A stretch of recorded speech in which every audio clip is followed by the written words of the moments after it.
Que a paz e a graça do nosso Senhor e Salvador Jesus Cristo continue reinando na sua vida e na vida da sua família.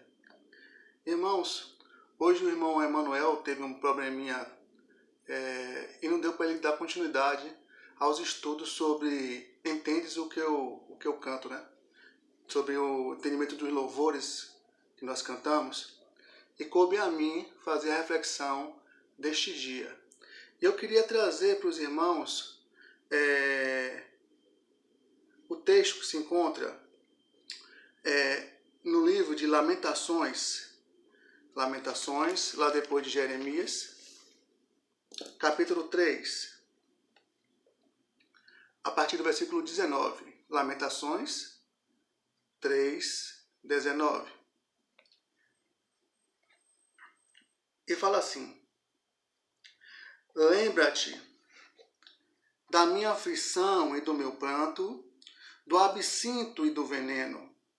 Minha alma continuamente os recordas e se abate dentro de mim.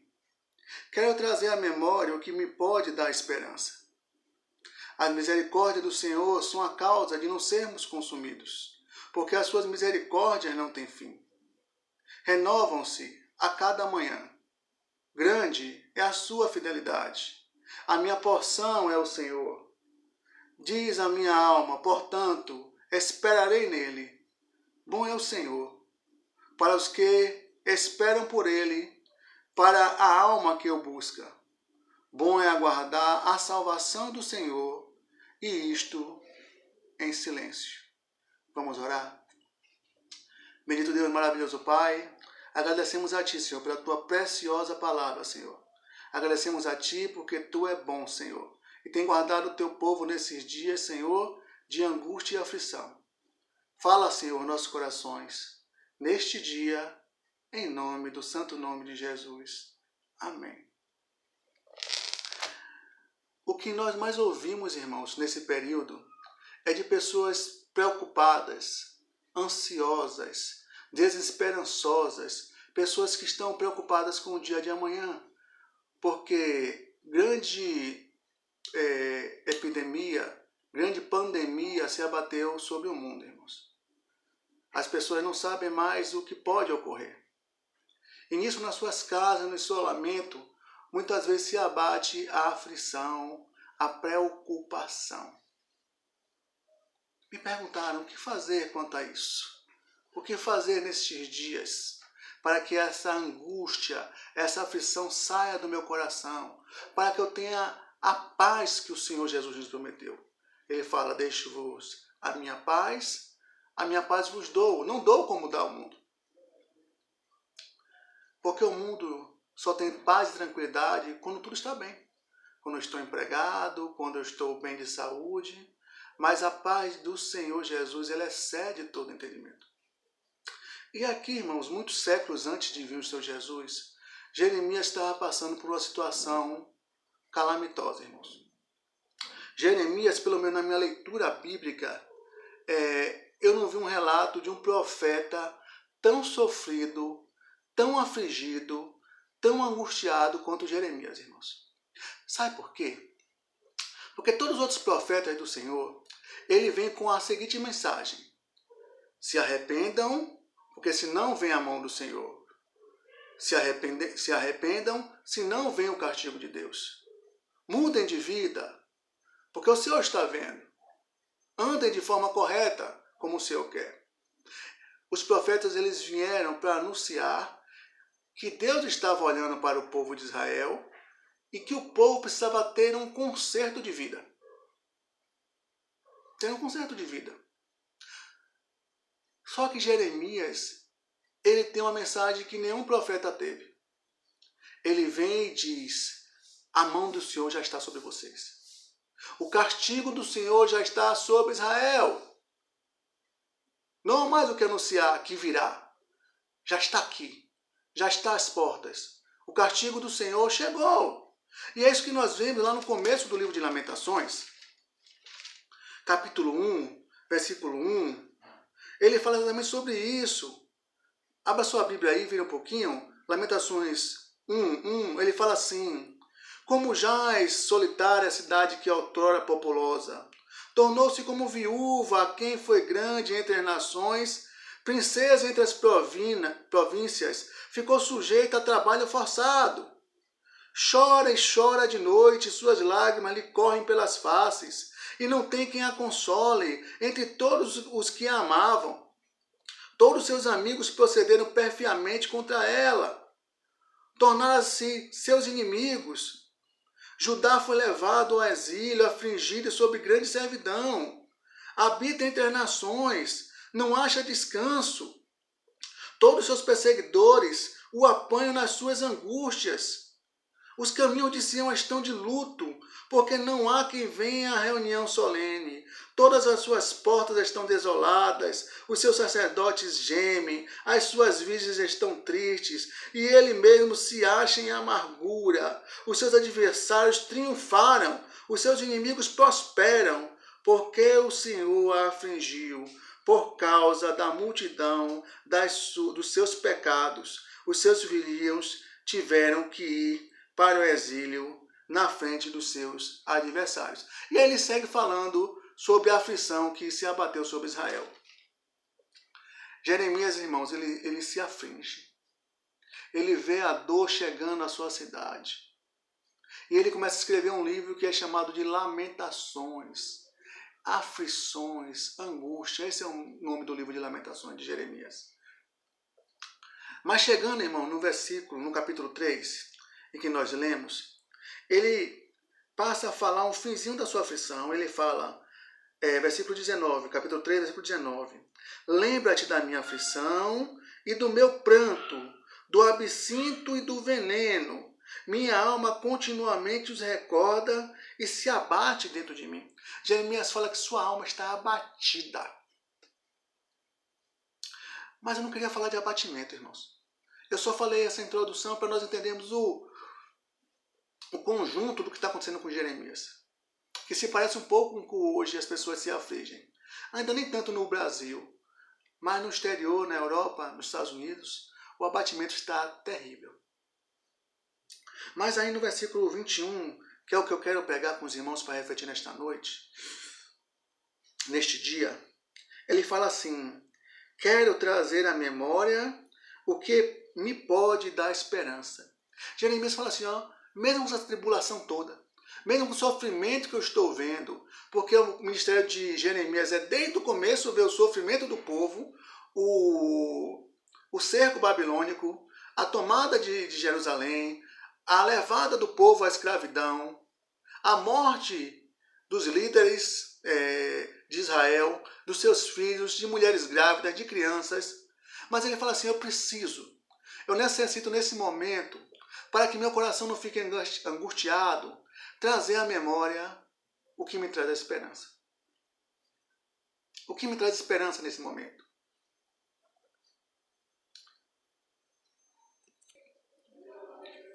O que me pode trazer uma esperança nesse momento? Será que eu conseguir sair vivo? É não chegar a dor na minha casa? É eu saber que eu vou, depois disso tudo, continuar encontrando meu emprego?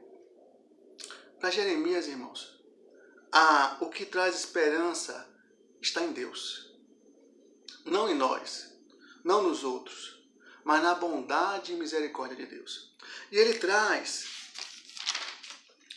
5 coisas que nós precisamos colocar no nosso coração, trazer à memória para termos esperança.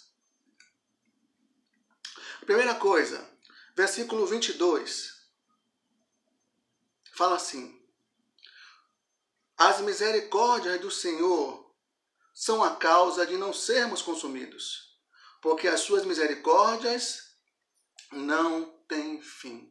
A primeira coisa que Jeremias tenta trazer à memória para lhe dar esperança é que nós temos um Deus misericordioso. Jeremias sabia que mesmo o povo sendo merecedor do castigo, ele tinha um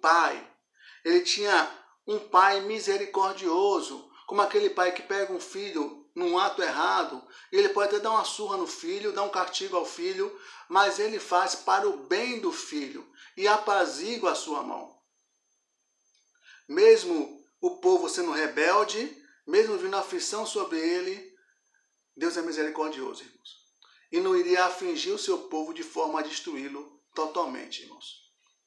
Me faz lembrar de um texto que tem lá em 2 Samuel, se você puder me acompanhar em sua Bíblia.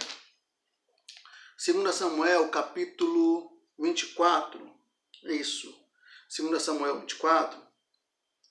Quando Davi, ele, depois de ser rei, de estar estabilizado, ele quer comprovar que ele é um rei poderoso. Ele faz o quê? Ele faz o censo.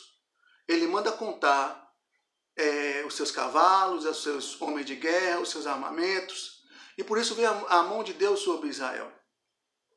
E a partir do versículo 10, do capítulo 24, 2 Samuel, fala assim: E sentiu Davi abater-lhe o coração, depois de haver recenseado o povo, e disse o Senhor, muito pequei no que fiz, porém agora, ó Senhor, peço que perdoe a iniquidade do teu servo, porque procedi muito loucamente. Ao se levantar Davi pela manhã, veio a palavra do Senhor ao profeta Gade, o vidente do Senhor, dizendo: Vai, disse a Davi, assim diz o Senhor, 3 coisas lhe ofereço. Escolhe uma dessas para que aconteça. Veio Gade, pois, a Davi, e lhe fez saber, dizendo: Queres que 7 anos de fome te venha à terra, ou que 13 meses fuja dos seus adversários, e eles te persigam, ou que por 3 dias haja peste na terra? Delibere agora e vê que resposta é de dar ao que me enviou.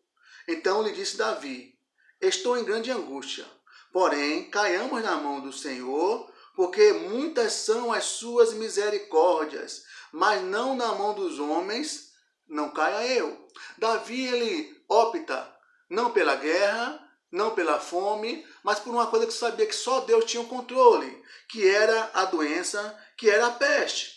Então no versículo 15 diz assim: Então enviou o Senhor a peste sobre Israel, desde a manhã até o tempo que determinou, e de Dan até Berseba morreram 70.000 homens. Estendendo, pois, o anjo do Senhor a mão sobre Jerusalém para a destruir, arrependeu-se o Senhor do mal e disse ao anjo que fazia a destruição entre o povo: Basta, retira a mão. E o anjo estava junto à eira de Araúna, o Jebuseu. Irmãos, mesmo Davi merecendo a reprimenda, mesmo Davi merecendo o castigo, mesmo vindo o castigo, mas o Senhor é misericordioso que parou o castigo no meio do caminho. Porque se ele continuasse, irmãos, não sobraria nada de Israel. Davi fala: eu tenho um Deus misericordioso. Jeremias fala: eu trago à memória que eu tenho um Deus que é misericordioso para conosco. As misericórdias do Senhor são as causas de nós não sermos consumidos, porque as suas misericórdias não têm fim. Nesses dias, irmãos, traga à memória que o Senhor é misericordioso para conosco. Nós somos pecadores, nós somos desobedientes. Nós muitas vezes não queremos ouvir o que o Senhor manda dizer nos nossos corações, mas Ele é misericordioso para conosco. Eu preciso trazer à memória que Deus tem misericórdia de nós. Segunda coisa, irmãos. Jeremias também precisa trazer à sua memória que Deus, Ele é misericordioso e que Deus é fiel. Versículo 23. Renova-se a cada manhã, grande é sua fidelidade. Fidelidade, irmãos, é zelo, é lealdade, é compromisso. Deus tem um compromisso para com o povo dele, irmãos. Deus tem um compromisso. Deus, Ele é fiel. Paulo escreve a Timóteo, 2 Timóteo, capítulo 2, versículo 13. Se nós somos infiéis, Ele permanece fiel, pois de maneira nenhuma pode negar-se a si mesmo. Apesar do povo de Israel ter sido infiel para com Deus, ter negado o seu Deus, ter preferido os deuses estranhos, ter desobedecido a sua lei, ser infiel quanto a Deus, mas o Deus de Israel ele era fiel. E suas promessas não podiam voltar atrás. Deus não volta atrás das suas promessas, irmãos. Ele é fiel. E ele falou na sua palavra que ele vai cuidar do seu povo. Mesmo que o povo ache que Deus não está ali, mas Deus está. Mesmo em meio às lutas e dificuldades, Deus estava com o povo de Israel. Lá em Números, lá no comecinho da Bíblia, Números capítulo 23,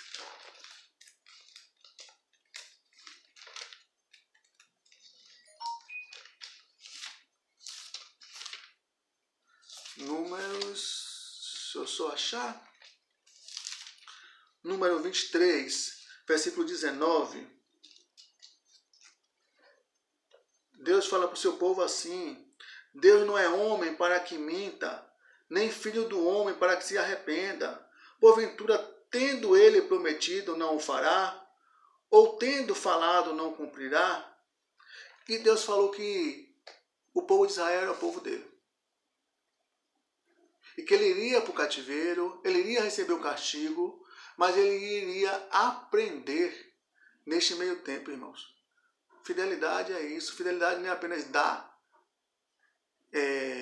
financeiramente, dar em saúde, mas fidelidade é fazer com que o povo amadureça, irmãos. Às vezes nós não entendemos porque nós estamos presos em casa. Porque tantas pessoas estão sendo contaminadas ou morrendo. Talvez Deus queira nos ensinar alguma coisa.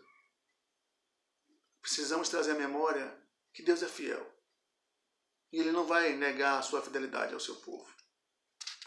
Jeremias entendeu. Eu preciso trazer a esperança que eu tenho um Deus misericordioso. Eu preciso trazer à memória que Deus é fiel. No versículo 24 de Lamentações 3, ele continua e fala: a minha porção é o Senhor, diz a minha alma, portanto esperarei nele. Terceira coisa, irmãos, precisamos trazer à memória que nosso Deus é confiável. Nele eu espero, porque não há outro lugar para esperar não, irmãos. Eu vou esperar no sistema de saúde? Eu vou esperar nos homens, na inteligência dos homens?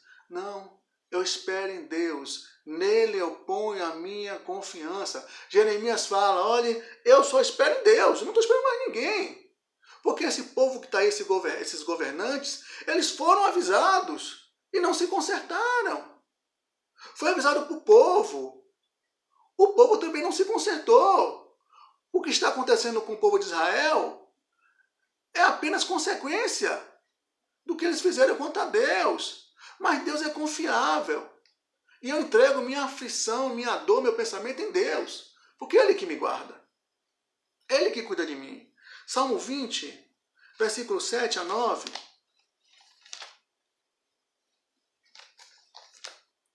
Salmo 20 fala assim: uns confiam em carros e outros em cavalos. Nós, porém, nos gloriaremos em o nome do Senhor nosso Deus. Eles se encurvam e caem. Nós, porém, nos levantaremos e nos manteremos de pé. O Senhor dá vitória ao Rei e responde-nos quando clamamos, irmãos. Deus nos responde quando clamamos. Davi aí, irmãos, ele fala na questão de confiança. Porque muitos reis na época de Davi, eles confiavam no poder das suas carruagens, dos seus carros, no poder do seu exército, na quantidade de homens fortes, de lanças, de bestas, de torres, de cidades fortificadas. Quando ele fala, tudo isso cai. Até os aliados não são muitas vezes confiáveis. Mas o meu Deus, Ele é confiável. Nele eu posso confiar. Nele eu entrego a minha vida. Nele eu entrego minha família, porque Ele é confiável. Jeremias fala: eu quero trazer a lembrança que meu Deus é um Deus de confiança. E que Ele me ouve quando eu clamo. E eu clamo dia e noite: Senhor, apazigua a sua mão sobre esse povo. Tem misericórdia desse povo. Tem misericórdia do fraco, do idoso, do pobre. Tem misericórdia no nosso país. Eu clamo a Deus. E como Ele é confiável, Ele vai cuidar de nós também. Nesse Senhor eu posso confiar. E isso eu trago à memória as coisas do passado que Deus fez. E que os homens de Deus confiaram nele e Ele o livrou de todo o mal. Penúltima coisa, irmãos. Voltando lá à Lamentações de Jeremias, no versículo 25, ele fala assim: bom é o Senhor. Bom é o Senhor para o que esperam por Ele, para a alma que o busca. Penúltima coisa, irmãos. Eu quero trazer à memória o que me dá esperança. E o que me dá esperança é saber que meu Deus é bom. Deus é bom o tempo todo. Mesmo nós não enxergando a bondade de Deus, Ele é bom.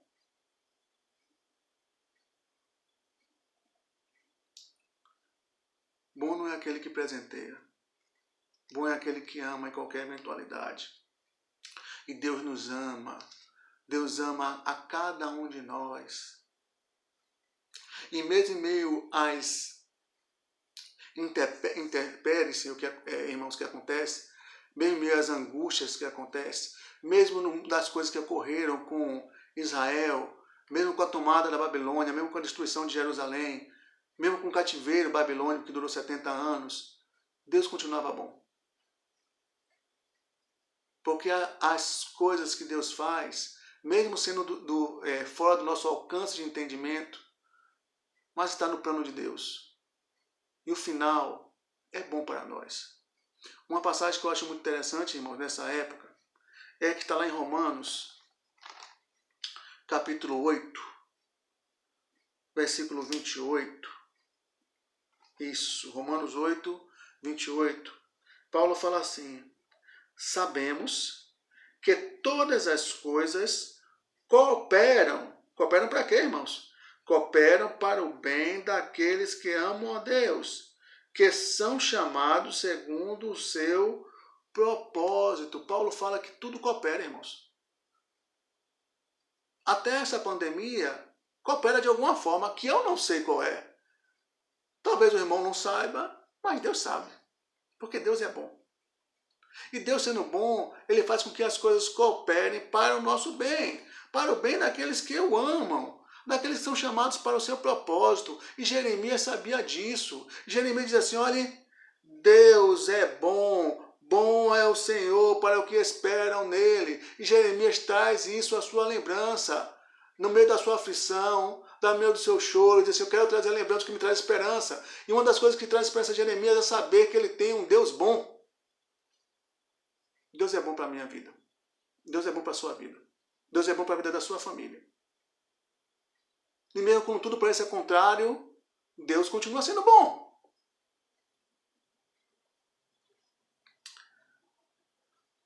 É difícil, irmãos, ver a bondade de Deus em doença, em epidemias, em guerras. Mas Deus continua sendo bom.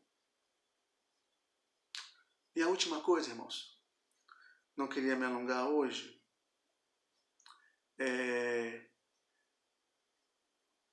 última coisa que Jeremias traz à lembrança está no versículo 26. E ele fala assim: ó, bom é aguardar a salvação do Senhor, e isto em silêncio. A última coisa que Jeremias traz à lembrança, irmãos, é que a nossa salvação não vem dos homens. A nossa salvação não vem da medicina, a nossa salvação não vem dos médicos, nem dos laboratórios.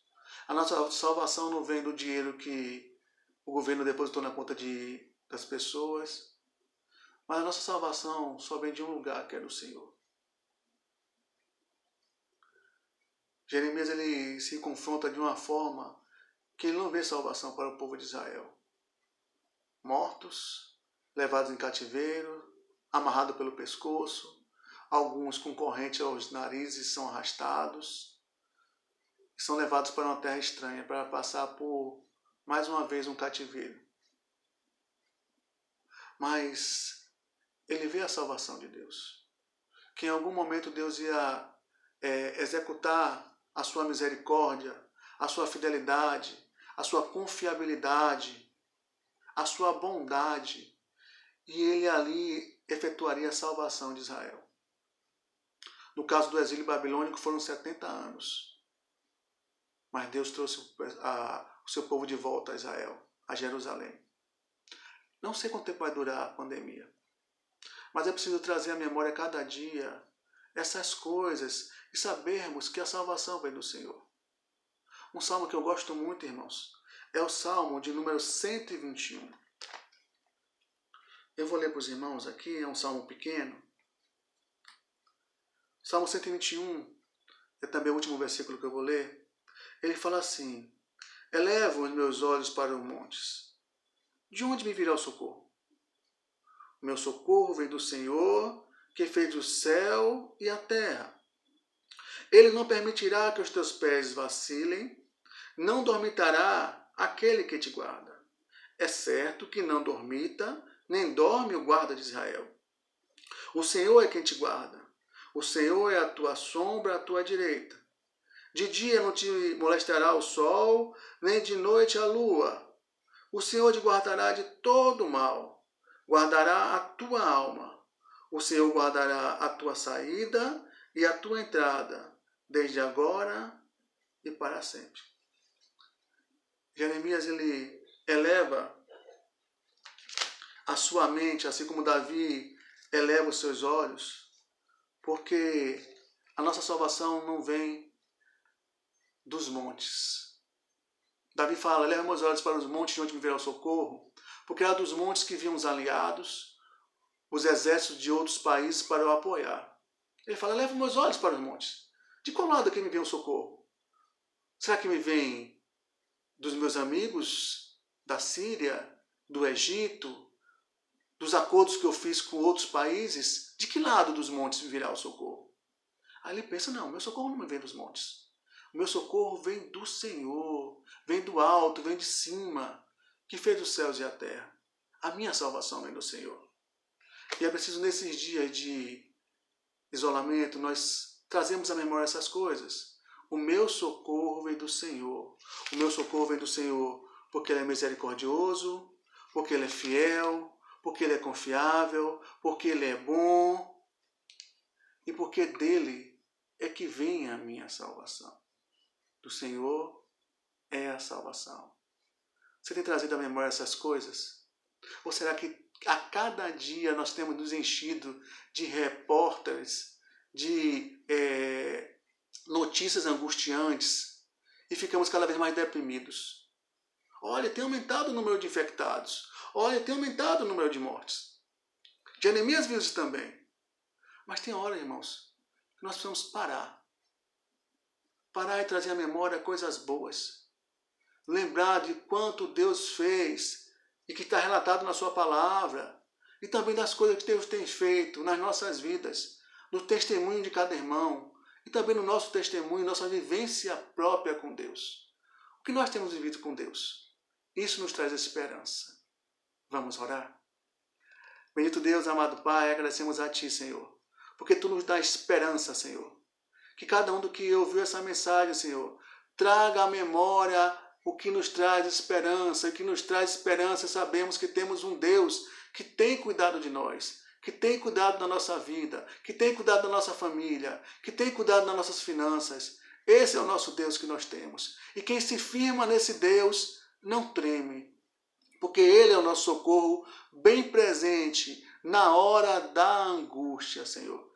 Que nós sejamos como Jeremias, que mesmo vendo todas aquelas coisas angustiantes, ele se afligiu, mas ele para e traz à memória as qualidades de Deus, do Deus dele, do Deus que cuida dele a cada dia. Sabendo que o Senhor, Ele nos ama e que dará o livramento na sua hora e segundo a sua vontade. Porque tudo que Ele faz é para o bem daqueles que o amam, para o nosso bem. Nos dá um resto de semana na Tua presença, continua protegendo nossa família, nossa igreja, Continua protegendo o fraco, o idoso, o doente, o carente, para que nós vejamos nisso tudo a tua mão e o teu cuidado sobre nós, em nome do Senhor Jesus. Amém. Que o Senhor continue abençoando a sua vida e a sua casa. Grande abraço e até a próxima, se o Senhor permitir. Amém.